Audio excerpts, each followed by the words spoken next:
सिलीगुड़ी नगर निगम का बजट गुरुवार को ध्वनि मत से पास हो गया। पिछले मंगलवार को मेयर गौतम देव ने सिलीगुड़ी नगर निगम के 2025-26 वित्तीय वर्ष के प्रस्तावित 685 करोड़ 24 लाख रुपए का बजट पेश किया था। गुरुवार सुबह 11 बजे से नगर निगम सभागार में बजट को लेकर शासक तथा विरोधी दल के पार्षदों ने बैठक की। इस बैठक में विरोधी दल नेता अमित जैन, सीपीएम पार्षदों के परिषदीय दल नेता मुंशी नूरुल इस्लाम सहित शासक तथा विरोधी दल के पार्षदों ने भाग लिया। ये बैठक लंबे 4.5 घंटे तक चला।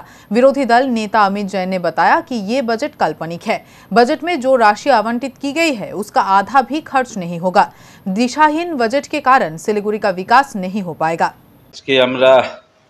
বাজেটে যে মূল বিষয়গুলো আমরা যে রাখলাম সে বিষয় হচ্ছে যে বাজেট যেভাবে তৈরি করা হয়েছে এই বাজেট একবারে শিলিগুড়ি জনতার বিরোধী বাজেট। এই বাজেটে মূলভূত যারা এখানকার শ্রমিক, যারা এখানকার যারা কর্মচারী, এটা তাদের বিরুদ্ধে একটা বাজেট তৈরি করা হয়েছে। 3 বছর পার হয়ে গেল, তাদের মাইনা 1 পয়সা বাড়ানো হয়নি। আজকে বাজেট দেখলাম মাত্র 3% তাদের কিন্তু ইনক্রিমেন্ট দেওয়া হচ্ছে। তাহলে এটা মানে কি? এটা তো মানে জলের উপর লুন লাগানোর মতো। এই ধরনের জনবিরোধী বাজেট তাকে আমরা কোনোভাবে মানতে পারছি না। আমরা চরম বিরোধিতা করলাম বাজেটে এবং আমরা বললাম যে শিলিগুড়ি আশেপাশে সেন্ট্রাল গভর্নমেंट যেভাবে কাজ করছে কিন্তু রাজ্য সরকার পারছে না। सीपीएम पार्षदों के परिषदीय दल नेता मुंशी नूरुल इस्लाम ने बताया कि स्वास्थ्य तथा शिक्षा परिसेवा के मामले में नगर निगम बोर्ड असफल रहा है। राज्य सरकार कथा बोला जाबे ना, बोर्डेर सदस्य ना बोले, তাহলে উনি এই যে এত বড় বড় কথা বলছেন, তাহলে এই কাজগুলো হচ্ছে না কেন?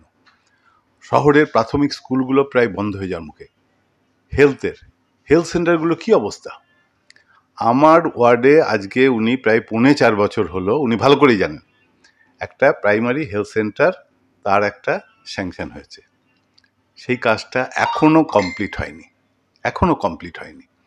এরকম সমস্ত জায়গা আছে। ফলে স্বাস্থ্য, শিক্ষা, পরিষেবা, তারপরে হচ্ছে যে এই উন্নয়ন, সব ক্ষেত্রে একটা অব্যবস্থা তৈরি হয়েছে। এবং উনি যাই বলুন না কেন, উনি যা বলছেন আর ওনার বাজেটে যে কথা উনি লিখেছেন দুটোর সঙ্গে কোনো সামঞ্জস্য নেই। बजट बैठक के बाद मेयर गौतम देव ने अपने भाषण की शुरुआत मन्ना दे के गानों के कुछ लाइनों के साथ की। उन्होंने आगे बताया कि ये बजट जनता के लिए है। इस बजट से शहर के विकास और तेजी से होगा। ठीक আমি যদি ছিলাম না মান্না দের একটা বিখ্যাত গান, সেই গানটা দিয়ে শুরু করি। গানটা আমি আধুনিক গান আমি অতটা জানি না। সেই গানটা হচ্ছে রবীন্দ্রসঙ্গীত না, রবীন্দ্রসঙ্গীত পরে কোনো একদিন করবো। This is not the place, এটা অন্যরকম হয়ে যাবে। সেটা হচ্ছে কাগজে লেখা নাম সে নাম ছিঁড়ে যাবে, পাথরে লেখা নাম সে নাম মুছে যাবে, হৃদয়ে লেখা নাম সে নাম থেকে যাবে। মানুষের হৃদয় ওই ফলকে থাকতে পারে। তো প্রথমে আমি কর্মচারীদের বিষয়টা আসি। এটা